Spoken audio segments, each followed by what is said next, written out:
Hey everybody, Jedi Toy Master Dad here, and just wanted to make this video as kind of like a trailer breakdown, a teaser trailer breakdown for Star Wars Episode 9, The Rise of Skywalker. I can't believe this trailer is here, and so we watched it. We put a reaction video to it online, and we had just an amazing response to it. So we just want to say thank you for that. Thank you for all the views that we've gotten on that video. It was just kind of like a Friday night. We usually do movie night at our house, and we were going to watch episode 2, Attack of the Clones, as me and my boys we've been kind of going through all the Star Wars movies. I showed them the original trilogy 1 month at a time, and we're up to, so we did 4, 5, 6, and then episode 1 last month, and then this month we did episode 2, Attack of the Clones, and hopefully next month we'll do well, actually, now that we did Attack of the Clones, we're gonna kind of finish watching the Clone Wars. We're up to season 3, so if you haven't seen it, I'll put it up here so you can check it out. And we just again want to say thank you. But I also wanted to do this video where I watched the trailer. I have it set up on my laptop here, and I kind of want to go through it, kind of like a breakdown, and also talk about some of the things that I've been theorizing about, some of the things I've been hearing. So with that being said, we're going to watch the trailer. I'm going to put it right up here as we're watching it, and I'm going to be pausing and kind of talking about it and breaking it down. There's a lot in this trailer, and there's a lot that every Star Wars fan is now kind of like thirsty for more and can't wait till December. I'm one of those fans. We are those fans here at Jedi Toy Masters. So I got my headphones on. I'm going to pop it on. Okay, so I got my headphones on, and 1, 2, 3. Okay, so we see the Lucasfilm logo, and we hear some heavy breathing. And here is a glory shot of Rey. Now let me stop right here. First of all, I have the closed caption on because I find that the closed caption kind of gives you extra information. Anything that's said in the trailer, we'll know exactly what was said. And because it also describes what's going on, we're able to kind of get a little bit more information. This right here, right off the bat, could be either Tatooine or Jakku. We know that Rey is from Jakku, or at least that's where we saw her when we met her in episode 7. Here she's kind of going back to wearing a very similar costume outfit to what she wore in The Force Awakens, a very kind of light sandy color. We see the lightsaber. She has it right on her belt, and it's the Anakin Skywalker that was then handed down to Luke, who lost it in episode 5 when Vader chopped off his hand. Spoiler alert. And in the last episode, in The Last Jedi, episode 8, it was broken in half when her and Kylo had that tug of war. So here we go. Let's hit play again. She's breathing heavy, kind of relaxing herself. We've passed on all we know. And then Luke says, "We've passed on all we know." Another fun fact is that in the last trailer, the Last Jedi teaser trailer started out with Luke saying "breathe" when he was training her, breathe. And so here she is taking that, what she learned and putting it into practice. She's kind of breathing, calming herself down. Luke says, "We've passed on all we know." We've meaning more than one.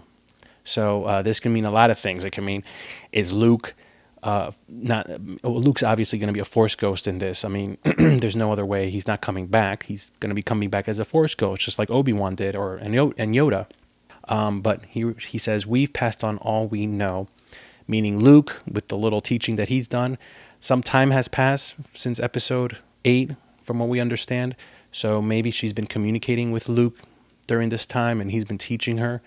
But also she has the ancient Jedi text that she took from the Magic Tree of Life in episode 8, and she stored them on the Falcon. So, and that brings up a fun idea, which is that, maybe Rey is going to be the one who really takes the time to learn this stuff and really put it into context the right way. Maybe the Jedi back in the prequel days were kind of took everything a little bit too much, too dogmatic view of the Jedi, and because of that, they missed certain key elements to the Jedi order, to the Jedi life, and maybe Rey kind of figures it out a little bit better. So that's going to be interesting to see how she is as a Jedi. Is she a Jedi? Is she the last Jedi? Well, let's see. Let's find out. We pan down to her lightsaber. She grabs it. Generations live in you now. 1,000 generations live in you now. 1,000 generations live in you now. So kind of like echoing Obi-Wan in A New Hope. For 1,000 generations, the Jedi Knights were the guardians of peace and justice in the Old Republic before the Dark Times, before the Empire. The fact that I know this tells you a lot. But here we go. We pan down, and there we get a good shot of the lightsaber. We see that it's been put together, kind of like pieced together again. And we see the blaster that Han Solo gave her. So this kind of goes back to the fact that her costume, her outfit, is very much reminiscent of Episode 7. Not so much in Episode 8. Episode 8, she was kind of very dressed in gray, kind of like to signify that she can go either way, either to the light or to the dark. Here, she's light again. You know, she started off light at Jakku, innocent, wanting to learn about the Force, wanting to, you know, whatever. And now she's kind of back to that. Luke says this, but Luke says, "But this is your fight." So we've passed on all we know. 1,000 generations live in you now, but this is your fight. That kind of signifies, you know, Luke's story has come to an end. This is her fight now. This is really Rey's story. Even though Episode 7 was a little bit Rey, Finn, and Kylo Ren's story, Episode 8, Last Jedi, was a little bit more of kind of giving finality to Luke and his journey, and also kind of Kylo Ren's. Rey was kind of like a secondary character in that, when you think about it. Here, you know, Rey is the anchor. She's the one that's now going to kind of continue, and maybe she's going to tie into this whole title, The Rise of Skywalker. What does that mean? Every generation has a legend. We see that on the screen. We see that in the classic The Force Awakens font that was introduced for this new trilogy. And Every Generation Has a Legend is also the first text that we ever saw for the teaser trailer for Episode 1, The Phantom Menace, which I think is kind of a cool way to kind of bring everything full circle. Every generation has a legend. Does that mean that Rey is going to be a legend after this movie? Maybe in 10 years or so, when Lucasfilm and Disney decide to continue this episodic Star Wars saga, and maybe there's an episode 10, 11, 12, and maybe that will follow Rey as being the next legend, the next kind of like passing down of the torch. Who knows? We see this vast landscape here, sweeping shot of, I think, is Jakku. The other reason why I think it's Jakku, because this is your fight now. So Tatooine is all about Anakin. It's all about Luke. Jakku is where Rey was, and we might find out why she was on Jakku, why her parents left her, and also why there's so many Star Destroyers crashed on Jakku. We know that for those of you that don't know, in kind of like the novels and the comics that have been released that are canon, that kind of tell a little bit more information about what happened before Episode 7 takes place and just after Episode 7, kind of all these other novels that expand on this idea. It is said that, or in the books, that Jakku was very important to the Emperor, which is, hold on to that for a second, and that there were some kind of ruins or something on Jakku that was very important to the Emperor. So maybe we'll find out why that is. And here, sweeping shot of Jakku, which and there we see that TIE fly by. We see Rey ignite her lightsaber. She's ready. She's kind of like ready to run a marathon. She starts running as the TIE is about to strike her down, and then she does an amazing flip. But before she does this flip, let's talk about this TIE interceptor here, or this, not TIE interceptor, the Kylo Ren's TIE. Is that Kylo Ren? It looks like his TIE fighter. That's definitely his TIE fighter. And maybe all of the Knights of Ren have TIE fighters like this. So maybe this is one of the Knights of Ren that's chasing down Rey. Similarly to, if you watch Star Wars Rebels, Darth Vader used these Inquisitors to hunt down Jedi. You know, maybe these Knights of Ren are, you know, starting to hunt down anybody that has the Force, and maybe the Knights of Ren are hunting them down or trying to gather them up to join them. Who knows? But this could be Kylo Ren. This could be one of the Knights of Ren. It's definitely the same TIE that Kylo Ren had in the last film with a new paint job, probably so that Hasbro can sell us another toy of that TIE fighter with the paint job, which, by the way, If anyone sees a great deal on the Kylo Ren TIE Fighter, let us know. We already have one box. We would love to buy another one so that I can give it that little paint job like that. So anyway, little side note there. So let's continue. She does this amazing backflip with the lightsaber ignited this Christmas. That's a cool shot. I showed this trailer to my father-in-law just yesterday, and he just wanted to watch that scene over and over again of her doing that flip. So that's pretty cool. Here we hear Princess Leia's theme, which is very interesting. And we see this night shot of what looks to be an A-wing flying by. A lot of people online have speculated and pointed out that the rear of that space shuttle that you see fly by also looks like the same ship that we saw in Rey's vision in episode 7, where her parents are leaving her, or we're led to believe that her parents are leaving, and she's a little girl and she's saying, don't go, and you see it flying off in the distance. Some people have pointed out that the rear of that ship and the rear of this ship look very similar.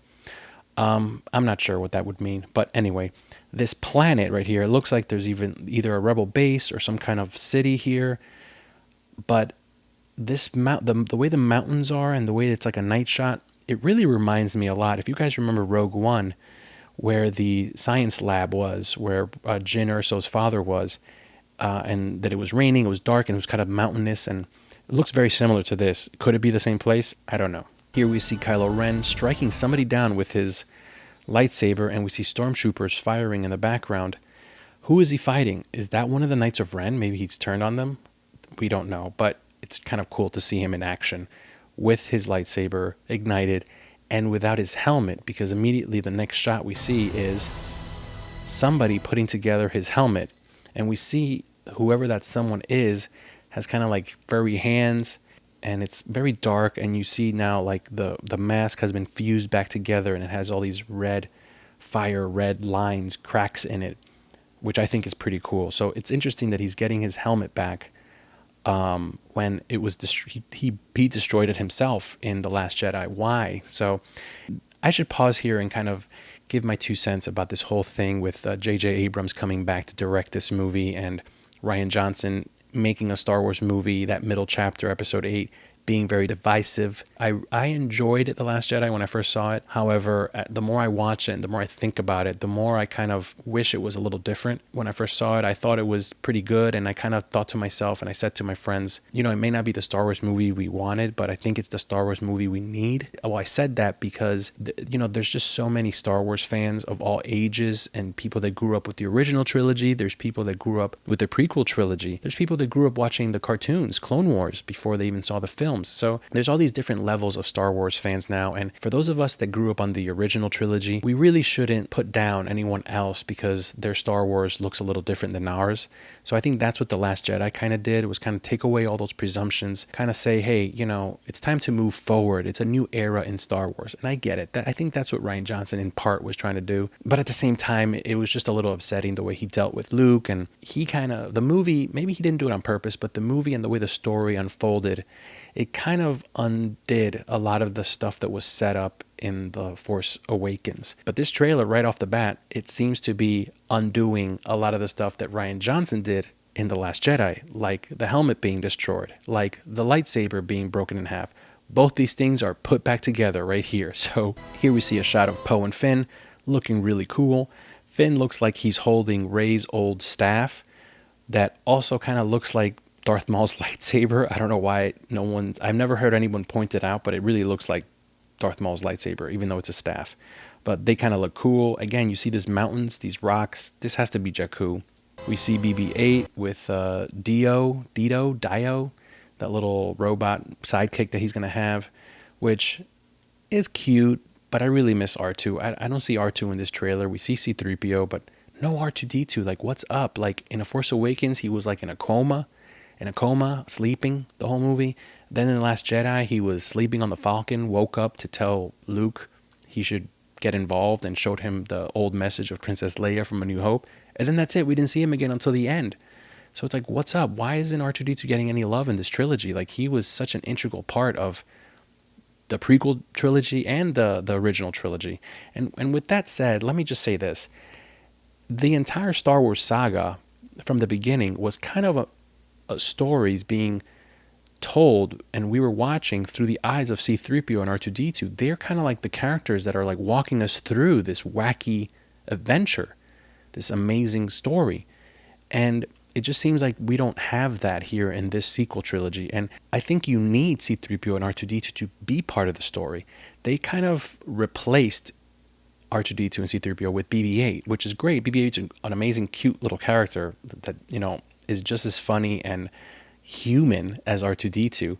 But, you know, you don't take for granted the fact that these two characters, those two droids, they've been in every movie together and they've been part of the story. They've been with the main characters on these adventures. So I don't know. I really hope R2-D2 gets some love. We see the Millennium Falcon and we see Lando laughing, which my son got a kick out of that.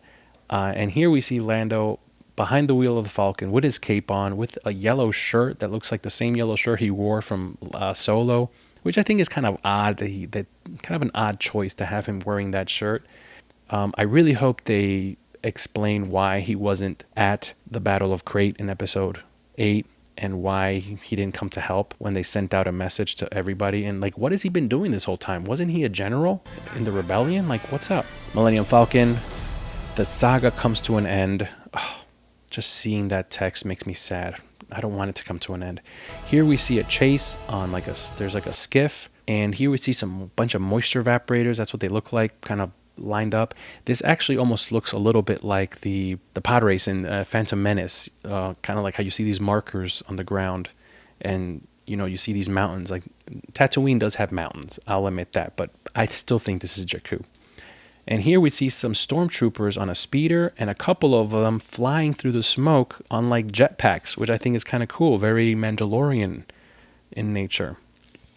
And here we see Poe, Finn, and C-3PO on this like skiff, and they're like racing, being fired on, and C-3PO is holding on for dear life, which I like. I like the fact that C-3PO is going to be part of this adventure, part of the action. He hasn't gotten any action in these last two movies. And here we see an A-wing that seems to be like shot down, and it's sweeping across it looks like a Star Destroyer in the background. It almost looks like, and I'm just speculating here, but it looks like one of the Star Destroyers from the Clone Wars.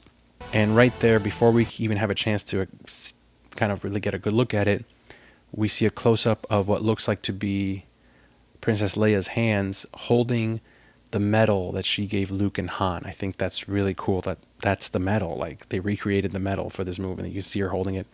And it quickly cuts to Princess Leia embracing Rey and hugging her.